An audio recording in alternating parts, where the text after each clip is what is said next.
all of this work is very retrospective because I didn't even take inventory of what my values were until after the birth of my second child, just because out of necessity, I needed to take stock of what was going on in my life so that I could find a new path to move forward to sort of bring some more fulfillment back into my day to day.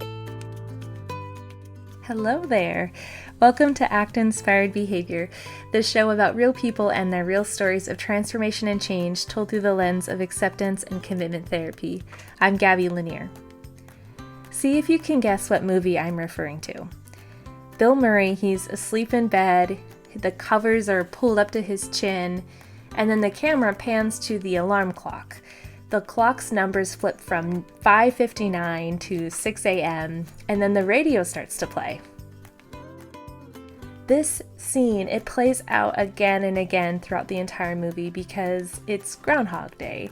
And unfortunately for the main character, the day repeats itself over and over and over again. And so in the movie, during that first day, it repeats the same scenarios, the same triggers, the same things that he has to do during the day are exactly the same, and there's no changing it. And there's no response that he can make that will move him forward in time. He's just stuck. This is the movie that Courtney Bilton, she very much relates to. She's the mom of 2 young children, and she's someone who last year around this exact time, so late February, she was preparing to go on vacation and then return from her year-long maternity leave with her second kiddo. And as you can imagine, this, and as you know, this was the same time last year when the pandemic hit, causing everything in her life and everything in your life to pause. And so this repeating of the same exact day that kind of happened to everybody, there is basically no better way for this movie to have come to life and to have oddly become true for all of us. So I just want to say, if you haven't seen this movie, I really encourage you to watch it. I personally just love Bill Murray. And I also feel like you will find it both hilarious and incredibly validating. And perhaps you are a parent and can relate to this sense of monotony, this repeating of the same day or the same scenarios over and over and over again, whether it's, changing a diaper or responding to a tantrum or, preparing meals or cleaning up meals or doing laundry ad infinitum. But regardless of your personal situation, I ask you, in this continual sameness, where do you find value? And how do you make meaning of it all? So that's what we're going to explore today. As parents, or as people stuck in quarantine, or as a person stuck in a rut that feels like Groundhog Day, I am sure there's some part of this story that you can relate to, and hopefully it will spark a new response to it all, causing you to stop and take stock of your values. Welcome, Courtney, to the Act Inspired Behavior podcast. I am beyond excited to talk to you this morning. And before we get into your story, I'd love for you to introduce yourself to people and to tell them who you are and what you do. Well, thanks for having me. I'm excited to chat with you. I am Courtney Bilton, a board certified behavior analyst in the Greater Toronto area in Ontario, Canada. And I am a mom to a 1.5-year-old and a 3.5-year-old. And I've been working in autism services for over a decade. So I guess that's a little snapshot of me. Awesome. I think we've met maybe over a year ago. Yeah, I started Built-in Behavior. That's behavior with a U because I'm spelling it the Canadian way. And I started that on my second maternity leave as sort of a way to be creative and continue diving into research. And it was just a way to connect with people. And it's been an amazing way to connect with people like you. Yeah. Oh gosh, I totally agree. And I've really enjoyed seeing your journey. I don't know if your journey and my journey started around the same time. So I started around May of 2019, I think. And then I started writing blogs, Courtney, you would read them. And I get this sense that you are a huge reader and, like you said, researcher, and that's one of your big, big values. So I love that you really embody that in your social media presence. Oh, thank you. Yes, I am definitely a huge reader. And so, especially when I saw um, Act and Behavior. What's your handle, your account? It's act inspired behavior. Act Inspired Behavior. Yes. Mm-hmm. And I was like, oh, I need to hear more about this ACT thing. So, that's sort of right around when my ACT journey was starting, when I was starting to learn more about Cool. acceptance and employment therapy. And then I found your account and started reading your blog. And yeah, it helped me have a deeper understanding because I knew it was something I wanted to start incorporating into my life, especially as a parent.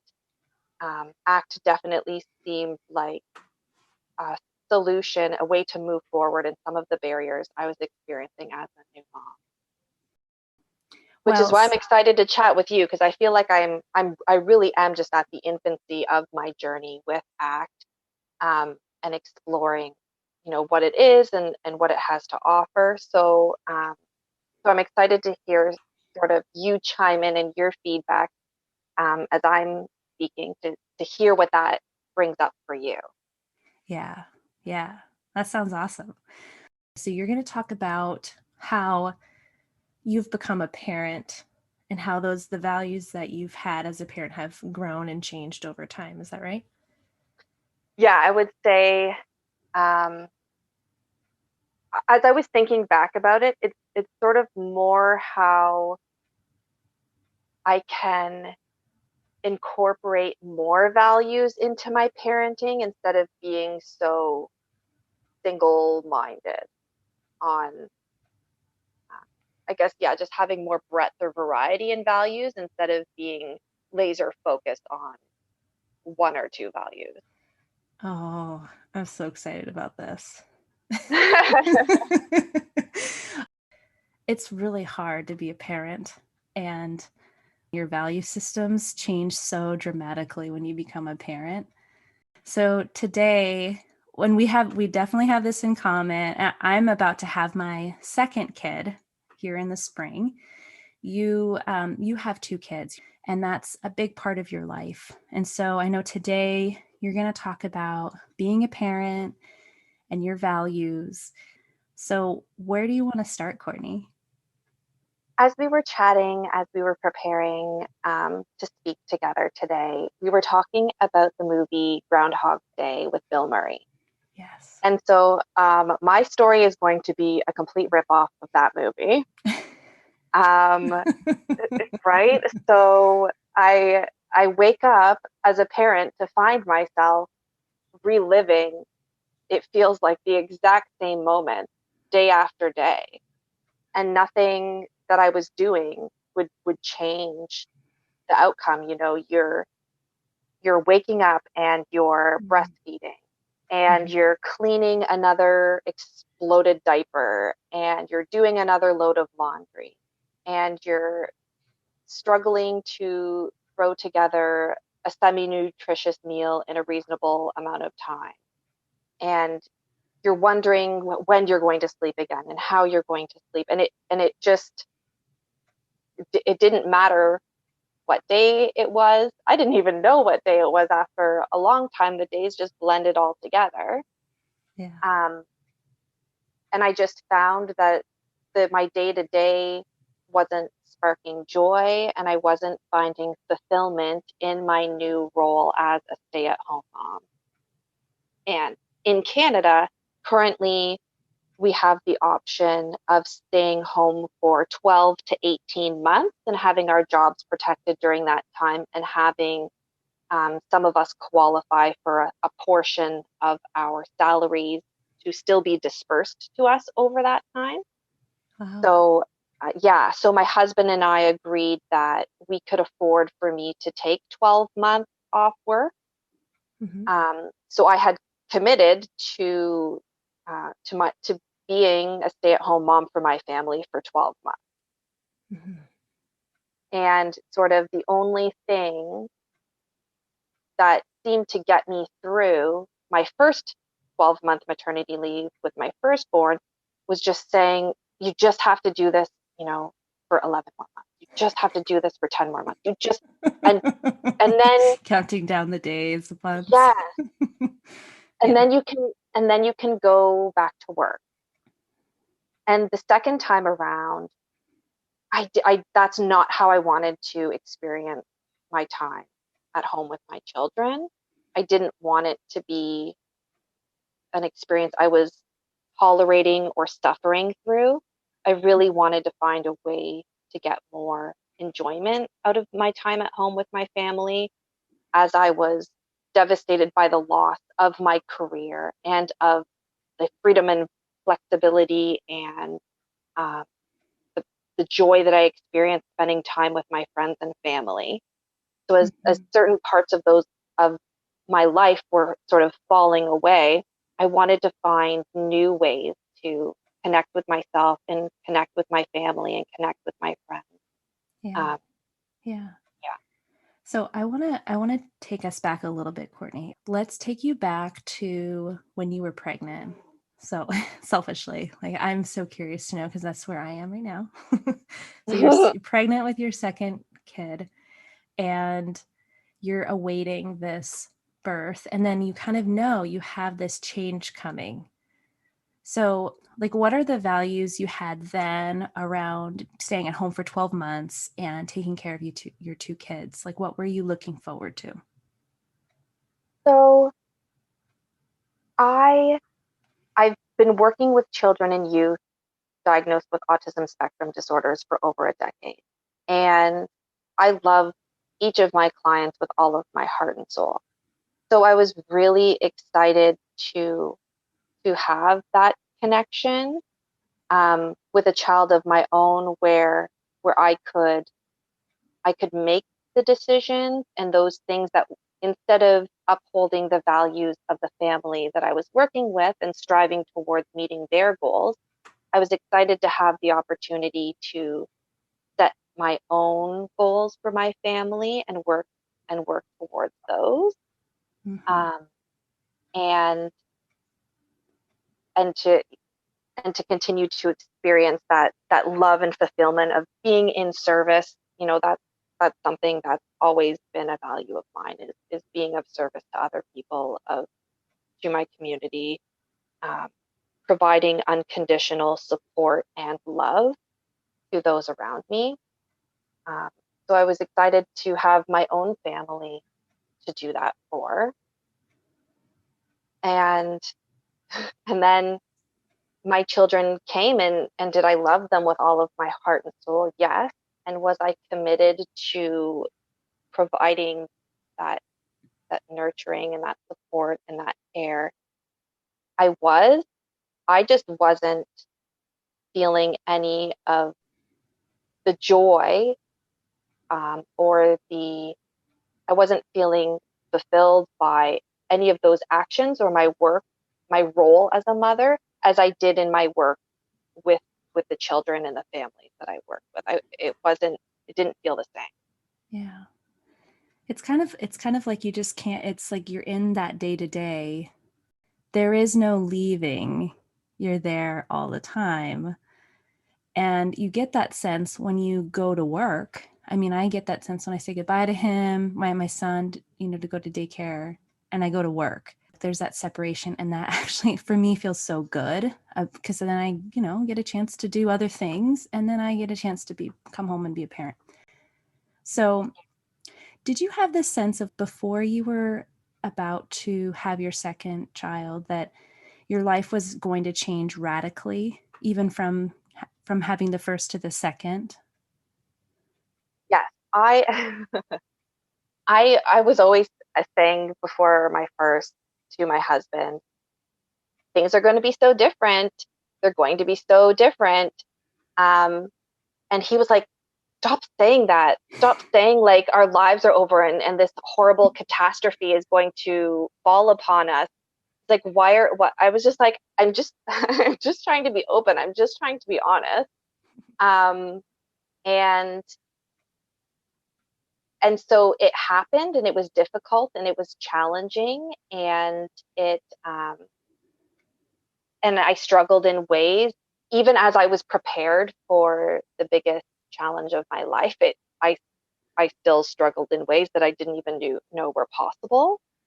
Mm. Um, Yeah. and so I feel like that switch of being the switch of being Courtney, and everything in my life, as much as I give to others, my life really was just about me. And the flexibility that I had to learn raising children, I just didn't feel like myself necessarily anymore. I wasn't just making decisions for myself. I was now considering another human being, and that was just a massive shift in Yeah. uh, my thinking. Yeah.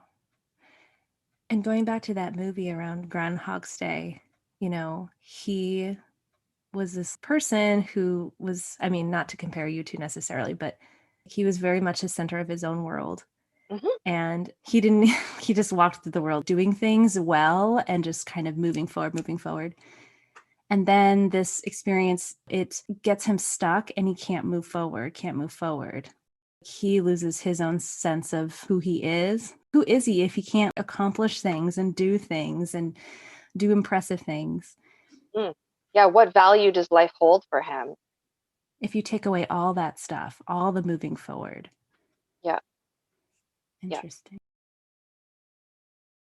One thing I wanted to ask you, Courtney, was as you're moving forward in your journey as a parent, looking back to the values you first had before you had your second kid, or even before you had both kids, do you still connect with those same values, or have they changed and evolved over time? So all of this work is very retrospective because I didn't even take inventory of what my values were until after the birth of my second child, just because out of necessity, I needed to take stock of what was going on in my life so that I could find a new path to move forward to sort of bring some more fulfillment back into my day to day, especially after when, my ultimate trick of there's only 3 months left, there's only 2 months left, there's only 1 month left. Hey, COVID-19, how about a lockdown? How about your kids are not going back to daycare? How about you're not going back to work? How about all the outlets that you so desperately depended upon, such as community activities and being able to see friends and family? Those are no longer strategies available to you. Then it really felt like Groundhog Day, because something that I've like always known to be true was that it's important that I show unconditional love and support to those around me, and it's important that I experience joy in the activities that I do, that I choose to do things that feel good for me. And as Bill Murray's character sort of experience, when he starts doing things for others and acting in service of others, instead of wondering what am I going to get out of this, um, that's sort of when he makes a shift. Mm-hmm. And for me, that wasn't the simple answer. The simple answer wasn't to continue to um, be selfless for my family. That was not providing me the joy and the fulfillment that I was seeking. It was draining me. I didn't find it rewarding. I didn't find it enjoyable. Um, and simply saying to myself, but you know, you're changing another dirty diaper for their health and well-being, to help them grow into strong individuals that are going to contribute to society. That wasn't enough for me. Or, you're having another extended breastfeeding session where you're cramped in an awkward position and your baby's not latching properly and it's painful and it's uncomfortable and it's taking a long time, but you're doing this for the the long-term goal. That none of those conversations with myself were working to make me feel better about the situation that I was in. I kept finding myself moment after moment, day after day, in repetitive, monotonous tasks that were bringing absolute zero joy to myself, and the thoughts that I was having um, were I was just miserable, and so I needed to find something different so that I could start to bring some more joy back into my life. Yeah. So I think like how, and then like I'm just talking about all the barriers because like I haven't found the perfect solution, and the end of my story isn't that that I can tell you guys, here's the path that I took. Maybe you might want to try these steps and see that it works for you.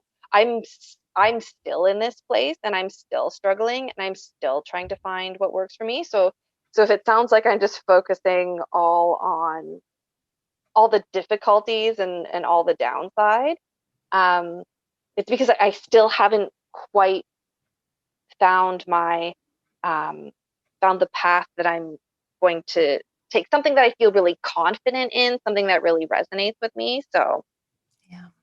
I love that. Thank you for sharing that. And I know that when you also interviewed on that same panel for, how do you hold on to hope with Jessica Zilsky? And that was your message. Like, I'm not there yet. Like, I'm still struggling. And which makes total complete sense because, like you said, stepping back and looking at the entire context of where you're at, you went on this 12-month maternity leave. And then how long were you back at work before COVID hit? I didn't. I was supposed to go back to work in April, Oh my and gosh. the lockdown happened in March. Yes, Ah, yes. sounds And also like terrible. to Oh my make gosh. matters worse, so we'd Yeah. planned this family vacation to Florida in March, and Uh-huh. that was going to be it. We were going to go to Florida in March. I was going because it's uh, cold and snowy, and we were going to go get some sunshine, have this really beautiful time together as a family, come back. Then I was going to go back to work. And then Florida never happened, and going back to work never happened. And on top of not like seeing my colleagues again, um, I went back to work virtually. So I was working from home with a 1 year old and a 3 year old. And it, and it just, all the issues I was having that I wasn't confronting, that I wasn't working through because I was just like, it's fine. They're going to go back to daycare and that's just going to solve a lot of things. Mm-hmm. Now that wasn't my reality. And so I really needed to pivot and find some other solution. Holy shit. Yeah. Courtney, that sounds so hard. I because I was totally envisioning you having gone back to work. And I know that you took those 12 months off on purpose, very purposefully, but there was this expiration date, which I would guess that you were really looking forward to. And then by no choice of your own, circumstances and world events forced you into another situation in which not only are you like staying at home, but you're staying at home and working. And then there is no expiration date in mind. And this is continuing much, much longer than we all anticipated. I can understand why you would feel how you feel. And yet at the same time, I'm like, I can't even imagine. That sounds so hard. it it was overwhelming and and really I want people to hear sort of, if you're struggling, sometimes there are legitimate barriers that need to be solved before you can move forward. Like for me, Mm-hmm. it didn't matter the amount of self inventory I took and the amount of work that I did on myself and changing sort of my goals and my focus and my actions. It really wasn't until 4 months after lockdown when my kids were able to go back to daycare part time and then full time in September. I really couldn't make any headway until I had that distance from them, until they were back to daycare. It it really was just surviving. I was Mm-hmm. just in survival mode. Yeah. Mm. I think that's really validating for me. It is for me. And then I'm sure for other people out there too, who are like currently in that struggle and don't see a way out right now. That part of the process is contacting and experiencing that struggle and knowing deeply what it is, and yet having zero capacity to change it in any meaningful way. Yeah. And one thing that I've experienced as a parent is that it is helpful, really, really helpful to just recognize the fact that you do have all these barriers. And when you are disappointed by the fact that you haven't made progress in something, like maybe you're wanting to start exercising or something or get up Hmm. early, that you look Yeah. and say like, well, of course it's hard. And of course I keep failing because I'm getting not enough sleep, or I don't have enough time to do it because I have to work and then take care of my kids outside of work. I'm always taking care of them. So Yeah. of course it's hard. And having all of these challenges and all of these uncomfortable thoughts and feelings has given me a lot of practice Yeah. in accepting those discomforts and saying to myself, yeah, you know what? It makes sense that you would be having this reaction and that you would be feeling this way. Yeah. I've had a lot of practice with extra um, unhappy thoughts and feelings lately to sort of check in with myself and just acknowledge, yep, that's how you feel sometimes, and it makes sense that this is happening. So, I want to interrupt for a minute here. At the beginning, I mentioned how, in the daily grind of living a life that feels super repetitive and monotonous, it's really challenging to ask ourselves, how do we evaluate what we care about and then behave accordingly? Especially as, even though maybe the context is the same, that the daily scenarios are similar, your thoughts and your feelings are constantly changing, right? And so your ability to respond to some of those thoughts and feelings are what are changing. And sometimes they change in a way that don't feel very aligned with the things that you care about most. So, the question is like, how do we make a meaningful life out of a situation that feels less than ideal? And what I really appreciate about Courtney's story is how her values have changed over the years. Prior to the birth of her first child, she mentioned that she really valued unconditional love, and how that kind of grew out of her work with her clients.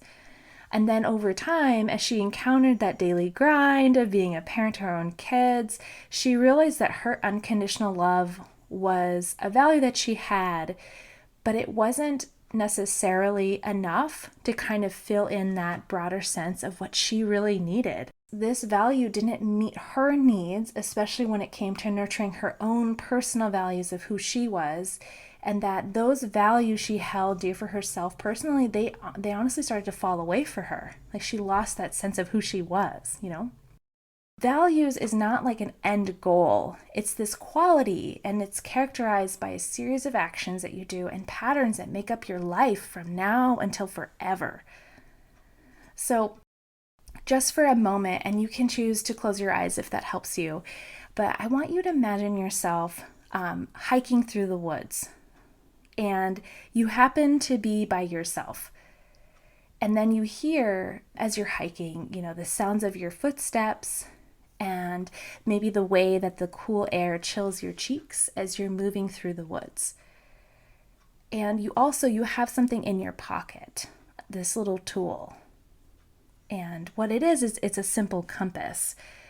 So I invite you to pause for a moment and take it out of your pocket and then place it upright, flat in the palm of your hand. Notice the weight of it.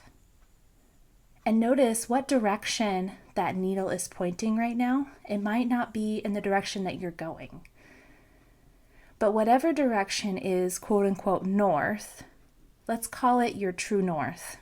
The place you want to go in this exact moment, and maybe that will lead you to the top of a summit, or toward a place to drink water, or back to the path that you need to be on, or maybe back to the parking lot to go home. When you think of your values, whether it comes to parenting or self-care or romantic relationships or anything else, think of your compass as akin to maybe a moral compass. But in this particular example, I'm referring to how values change your true north in any given circumstance, whether it be right here, right now, or there and then. That context is constantly changing. That true north is always changing, much like the needle on your compass. Values are inherently contextual. It doesn't make sense to value something unless there's a context behind it. And that's where mindfulness can come into place, because when you're mindful, you can connect to the here and now and recognize your values as it matters to you right now. Before I move on, I wanted to share about what's going on for me right now as a mom, as a pregnant lady, as a person dedicated to this work of sharing stories and providing a platform for you to learn about acceptance and commitment therapy, and as a coach and as a writer. I'm honestly really struggling right now. I am in my third trimester, and I'm just facing a lot of honestly really normal barriers, nothing huge. There's no medical crisis happening for me right now. But when it comes to my energy level and just my capacity to do things that I could normally do before, I feel incapacitated right now. I'm about 7.5 months pregnant, and I just feel really humbled and sad about some of the limitations that my body is presenting to me right now, knowing how much more of a struggle and how many more barriers are kind of ahead of me. Not to be too negative, but it's true. I know that things are going to change dramatically. And so for me, I had envisioned doing so much before my baby came into this world. And so right now I'm learning to take stock and see my surroundings, and view my values from an altogether different lens. My compass looks different right now than it did even a month ago. And I want to share this because in listening to Courtney's story, I hear myself saying in my head, oh my gosh, that's me. That's kind of how I feel right now in my own way. Like I'm struggling to get out of bed. I'm struggling to do basic things to keep myself balanced and continue my desire to do this work in a way that feels authentic and energy giving. And I will tell you that after taking stock of my own values, I've realized that I simply want to enjoy the journey that I'm on. And I want to pause and appreciate these small, kind of infinite moments of joy that this journey has to offer me right here, right now, in this particular moment in time. And one value that has really come out of this kind of work, this introspection, is the value of gentleness and of slowness. And when I think about these values and see those qualities in my own actions, I feel so grounded and I feel alive and not merely existing as a person driven to go to that next stage in my life. Like I can actually pause and enjoy where I am right now. So finding joy in those everyday moments, in those times that I know that will change and the context will change in the matter of weeks or months. But having that value in mind has been really helpful for me. And so in the next few months, I'm going to be making this huge transition between being a mom of one and a mom of two, among many other changes, I'm sure, and I have honestly yet to find out. I invite you to join me on this journey in the sense that I intend to be pretty open and honest about how I'm doing, and I hope that you can feel validated because maybe you're going through your own transition or thinking about one in the future. And for now, what I want to share is my value of slowing down. Okay, so let's go back to Courtney's story and see how her values continue to change depending on where her journey takes her, and that despite her hard-pressed efforts to control the situation and make it better, she doesn't have direct control over some of the barriers that she faces along her journey, and that damn alarm clock that goes off every day no matter what. Despite these challenges, ask yourself as you listen, does she still have access to her compass? Is learning to use her compass part of her journey? If you could envision in your somewhat near future a moment in which you are really, really connecting with your values, could you envision a moment in which you're confronted with that same trigger or that same monotonous situation where you're momming it? What would that moment be? And how would that be different than maybe the first couple of times you experienced it? I mean, the time and effort that I'm putting into, making these choices, parenting my children from a place of unconditional love and support. And even though there's nothing, there's nothing enjoyable to me about reading Brown Bear, What Do You See a million times in a row. And personally makes me want to grab a fork and poke my eyeballs with it so I never have to read that book again. Um, but just doing those things because I want to instill a sense of, if, in my children, if you enjoy doing something, that's what you should be spending your time doing. So if you like reading, let's spend our time reading. And yeah, and already I do love seeing my kids light up when we get new books from the library. And having, quiet moments are so rare, calm moments are so rare. And when they do just want to sit and snuggle and flip through the pages of a book, um, that is so fulfilling and rewarding because knowledge is such a key value of mine. And through reading, I gain so much knowledge, and to see that my children enjoy reading and that they're learning new things, they're learning new words, they're pointing to the pictures and naming animals and colors. Um, and so, and especially in the first 12 months, those aren't the skills that you see.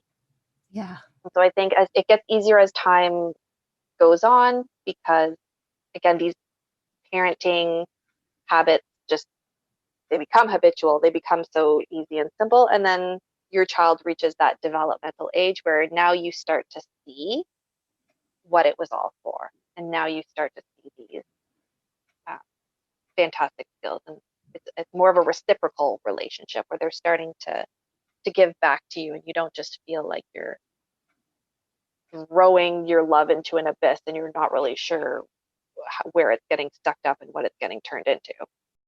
So maybe we should have an update episode where we talk afterwards and I can laugh after, having the baby, how different I think and feel about the whole situation. I'd love to keep in Goodness, touch yeah, with you on this journey. absolutely. I'm totally down for that. I'm interested to see how this all plays out for both of us. I'm gonna go bask in the sunshine of my beautiful children's smiles and try to have a mindful moment before struggle of nap time. Before the storm rolls in. Yeah. Mm-hmm. And then you can enjoy that too. I love the drama of storms sometimes. I'll have to work on appreciating the torrential downpour and Yeah. wind in the face. Yeah. Okay, sounds good. Thanks. All right, thanks, Gabby. Thank you so much, Courtney. I see a birdie. That's right, a birdie. Where's the cat? They're at the end of the book, dear. I see a red bird looking at me. In this episode, you heard from Courtney Bilton, a behavior analyst and an amazing woman who is making it through this pandemic as a mom, but also as a person who is driven to do things she cares about beyond taking care of her beautiful little kids. We learned that being a parent comes with its own set of barriers, both internal and external, and that there is no simple answer for navigating these barriers. But in the struggle, we can discover values and try to make meaning even out of the challenge. I love that her story contains no tidy ending with any one particular call to action, because there isn't a happy ending to parenting. Valuing, it's a process, right? It's part of the whole experience. And once you have kids, it doesn't necessarily get easier. It just, you remove a barrier and then you're good. Things just keep getting challenging in different ways. And as Courtney mentioned, perhaps by just recognizing the struggle, we can validate our feelings and begin that process of acceptance, even if it doesn't mean the barrier goes away right now. So if you were to take stock and stop and look at your values right now, what would it be? I mean, like right now, in this very moment you're listening to this. Is it self-love, presence, connection, excellence, focus, courage, kindness? Like, what is it for you? What is on your compass right now? And once you take stock, ask yourself, how would your actions reflect that value? And how could you change the way that you might even experience any one given action now that you're thinking about those values? How can you connect and embody those values in that action? Much like the changing scenery of a hike, your life takes these twists and turns, and sometimes you don't have control of it. But one thing you do have access to, no matter what, is your values compass. So pull it out. It's yours. A pocket for the roses. Ashes. It all fall down. We all fall down. If you're interested in learning more about Courtney and her work, you can follow her on Instagram at @BiltonBehavior and on Facebook if you just search Bilton Behavior. And I'll put those links in the show notes as well. This looks fantastic. What did you make for our picnic? That and that too, and I made bread too. And you made bread too? Was it difficult? No, it was just having a fun. If you're interested in reaching out and telling your story or would like to learn more through my blog, workshops, or coaching, find me on Instagram at ActInspiredBehavior, email me at gabby@actinspiredbehaviorcoaching.com, or use the link in my website listed in the show notes. I'd love to hear from you. If this episode resonated with you, subscribe to this podcast and stay tuned for future episodes. And please take a moment to rate and review this show, because it is so helpful in getting others to find this show as well. Thank you so much. You were just having fun while you were making your bread? Yeah. Good. It's made out of poo. It's made out of poo. And diapers. And diapers. Let's eat the sandwiches made out of poo. Let's eat the sandwiches made out of poo. How do they taste, Leah? Hello again. I want to take a moment and say that this podcast is for educational purposes only. Content and conversation provided in this podcast should not be taken as or replace professional or therapeutic recommendations. As a board-certified behavior analyst, my goal is to disseminate ACT and behavior analysis to the wider public and have meaningful conversations to further explore our understanding.